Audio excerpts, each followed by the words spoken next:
Disney no es tan original o creativa como todos pensábamos. La Casa del Ratón se ha visto envuelta en varios escándalos de plagio en sus grandes producciones animadas, llegando hasta los tribunales. Pero ¿cómo le ganas a un titán de la industria con los mejores abogados? Estas son los 7 plagios más descarados de Disney, ¿o no? Pero antes de empezar, recuerda suscribirte y darle click en la campanita para más tops anti-Disney. Un nuevo video cada semana. Sin más preámbulos, que comience el caso.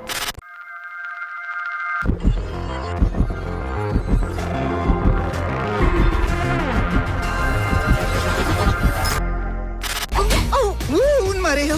¡Qué ternura! Igual que un lindo bebé unicornio. Disney se siente que libre soy, libre soy, libre soy de plagiar en el puesto número 7 con Frozen. Una de las películas animadas más taquilleras del estudio no se salvó del plagio, pues la directora Kelly Wilson demandó a Disney ante los tribunales por el parecido del corto The Snowman por una escena entre Olaf y el reno Seven que fue presentado en el primer teaser trailer de la película. La juez federal de California que llevó al caso señaló: la secuencia de los acontecimientos en ambas obras de principio a fin es demasiado similar como para que cualquier jurado razonable encuentre los trabajos sustancialmente similares. Disney intentó detener la demanda apelando a un fallo anterior en la corte en donde dos obras partían de una misma premisa y luego divergían, por lo que llevó a ese tribunal a concluir que no eran sustancialmente similares en dicho fallo anterior. Al final, en el caso de Frozen, los jueces desestimaron la reclamación, prevaleciendo la recaudación de Frozen en taquilla. Sin embargo, esta no es la única vez que Frozen llegó a los tribunales, pues el artista chileno Jaime Ciero demandó a Disney por la canción Libre Soy, acusándolos de copiar los acordes de su sencillo Volar de 2008.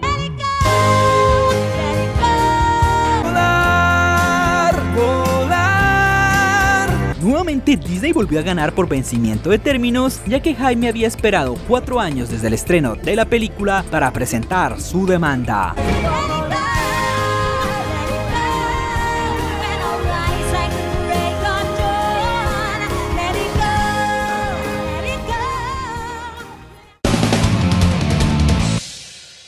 ¡Ahora no vayas a soltarte!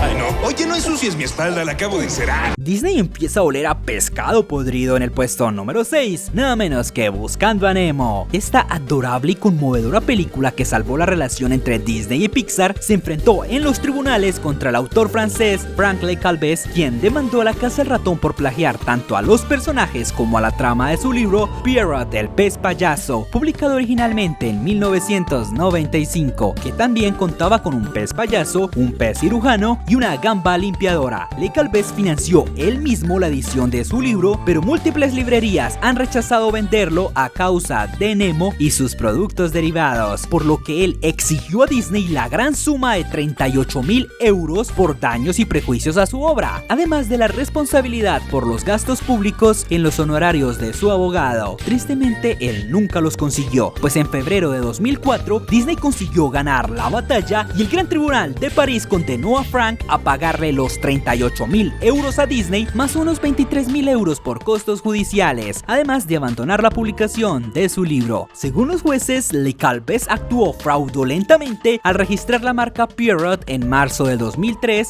solo para enfrentarse a Disney. El golpe le salió por la culata. Las ballenas no comen peces payaso, comen krill. ¿Qué tal, krill?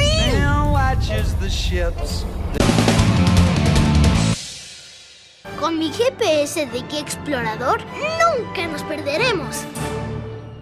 Ups. Pixar sigue despegando en el puesto número 5 de los plagios con Up, una majestuosa obra que no se salvó del plagio, aunque quizás sí de los tribunales. La película de 2009 tiene una gran similitud con el corto francés de 2006 Above and Beyond, producido por el estudiante Jean-Éric Bancheroux durante su tiempo en la escuela de cine Ezra. El corto sigue una anciana igualmente solitaria, esta vez mujer, que también decide lanzar su casa por los aires para evitar que sea destruida ante los gigantes corporativos creativos. Lamentablemente, el giro final revela que la secuencia fantástica es de hecho el sueño moribundo de la anciana, en marcado contraste con el final más literal y esperanzador de Up. Desde el título hasta el diseño de la casa de los protagonistas, la presencia de hombres de negocios sin alma que buscan causar problemas y la gran similitud de muchas tomas, es difícil no concluir que Disney y Pixar los estafó a sabiendas. ¿Coincidencias? ¡No lo creo! Las cosas se complicaron aún más cuando se reveló que Ezra tenía una relación de trabajo con Pixar, lo que hace aún más probable el plagio. Lastimosamente, Yannick no puede hacer nada porque el corto no le pertenece a él, sino a su escuela. Big Doctor y Pixar han lanzado dos versiones de cómo se originó la historia de Up, envolviendo su verdadero origen en un misterio conspirativo que deja más preguntas que respuestas. ¿Me deja entrar? No.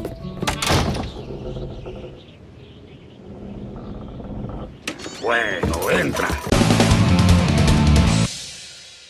¿La conoces? Ella es la fiscal y mi prometida. ¿Qué? Nah, mentira.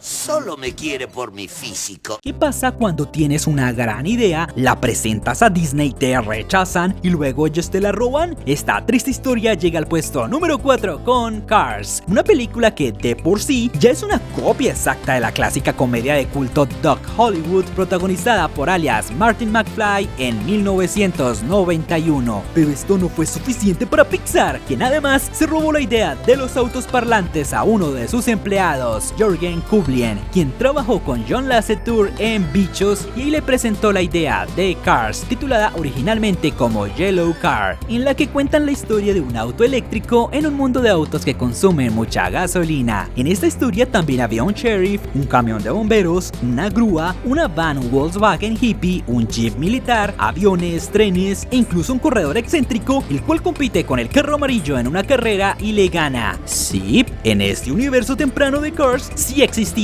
los humanos, alimentando las teorías posapocalípticas que explican el por qué los autos de Cars tienen manijas. Aunque había un interés por parte de Disney en este proyecto, fue rápidamente rechazado. Aún así, Jürgen fue contratado para trabajar en Cars, pero no como codirector como lo había prometido Lasseter, y luego él pasó las ideas de Kublin como propias en las reuniones de la junta. Más tarde, Lasseter se nombró a sí mismo director único y a Kublin se le otorgó solo un crédito de coautor, aunque luego le pagaron $50,000 por la idea de Cars. Y como si esto no fuera suficiente, Cars también tuvo problemas legales en México, en donde ya existía una versión antigua de un auto parlante similar al Rayo McQueen llamado Carrazo, creado por la marca de aceites Bardal. Aunque las similitudes eran considerables, más no tan relevantes, Disney se contactó con Bardal para hacer un acuerdo a nivel mundial y así evitar malentendidos. ¿Quién diría que Cars tuviera tantas inspiraciones? Soy un precario instrumento veloz y aromático.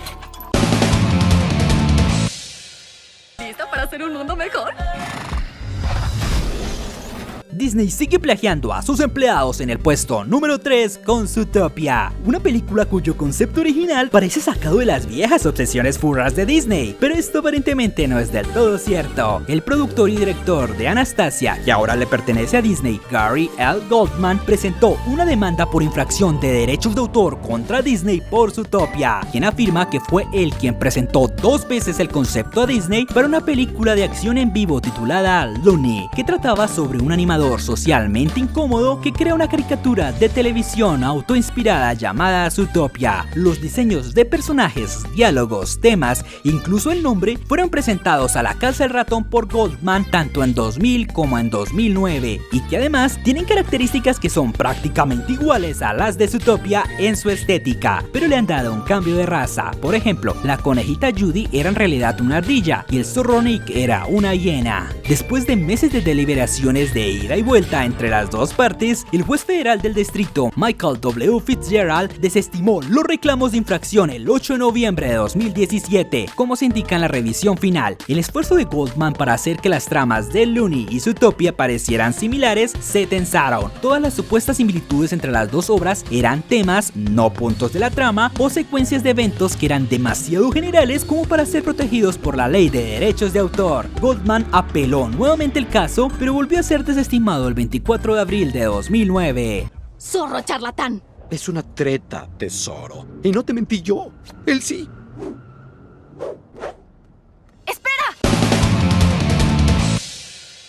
Tenemos un gran problema. Alegría sabría qué hacer.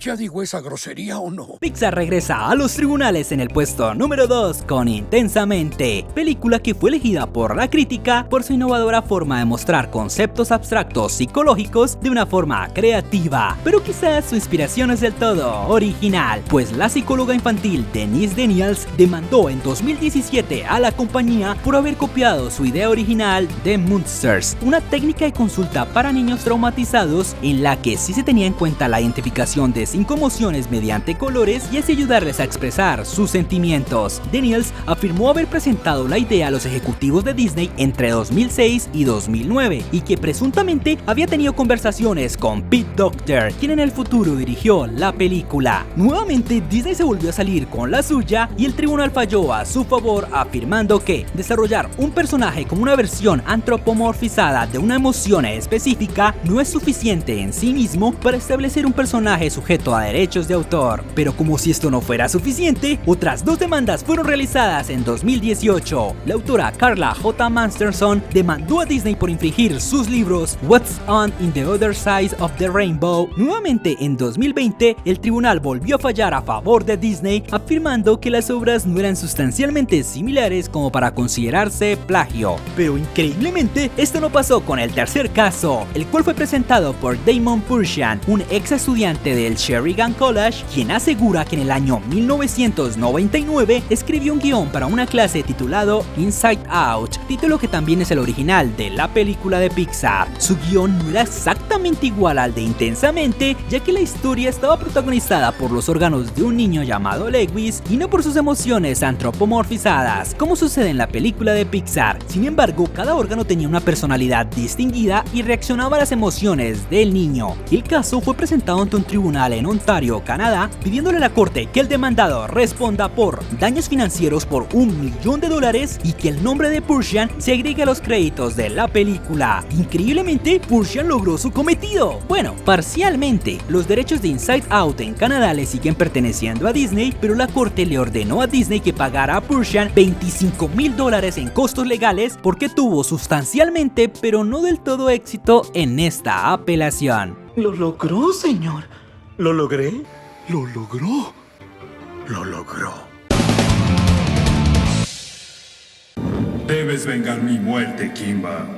Digo, Simba. El caso más popular de plagio que jamás haya tenido Disney llega al puesto número 1 con El Rey León, film que, a pesar de ser vendido como la primera película animada de Disney 100% original, no fake, que no se basó en un popular cuento de hadas, parece que sí le había echado un vistazo al anime, pues es innegable las grandes similitudes que tiene este clásico de Disney con un antiguo anime titulado Kimba, el León Blanco, la serie basada en un manga de los 50 creada por la leyenda del manga Osamu Tezuka y del cual salieron varias series y películas animadas. Las tramas del Rey León y Kimba comparten elementos muy amplios y cuyas similitudes es tan extraordinaria que simplemente es difícil de ignorar. Ambas son historias sobre la mayoría de edad centradas en un cachorro de león africano y los padres de ambos son asesinados en el primer acto, pero en Kimba se incluyen a los humanos. En el Rey León, el villano principal es un león malvado llamado Scar que tiene una melena negra y una cicatriz sobre el ojo izquierdo. En Kimba, el villano principal es un león malvado llamado Garra que tiene una melena negra y una cicatriz en lugar de su ojo izquierdo. Incluso hay una escena del anime del 66 en donde Kimba y Garra terminan peleando, finalizando con una escena muy similar al clímax final del Rey León. Madhavi Sunder, profesora de Derecho de Georgetown, escribió que si la compañía de Tezuka hubiera emprendido acciones legales contra Disney, el caso hubiera sido muy fuerte, pero nunca lo hicieron, porque era una empresa pequeña luchando contra un gigante con los mejores abogados. Además, hay que tener en cuenta que Kimba tuvo más de 50 horas de contenido contra 1 hora y media del Rey León. Es muy difícil no haber encontrado alguna similitud, en especial por sus tramas en común. Ambas tienen una ambientación similar y personajes que fácilmente veríamos en dicha locación. Las probabilidades de escenas similares se vuelven cada vez más altas, pero ojo con lo que ves en internet, porque muchas de las escenas comparativas más obvias vienen de la película de 1995. 1997, 3 años después del Rey León, y para los que solo lo juzgan por el nombre, Kimba ni siquiera es el nombre original del personaje, solo su versión americana seleccionada así por cuestiones de marketing.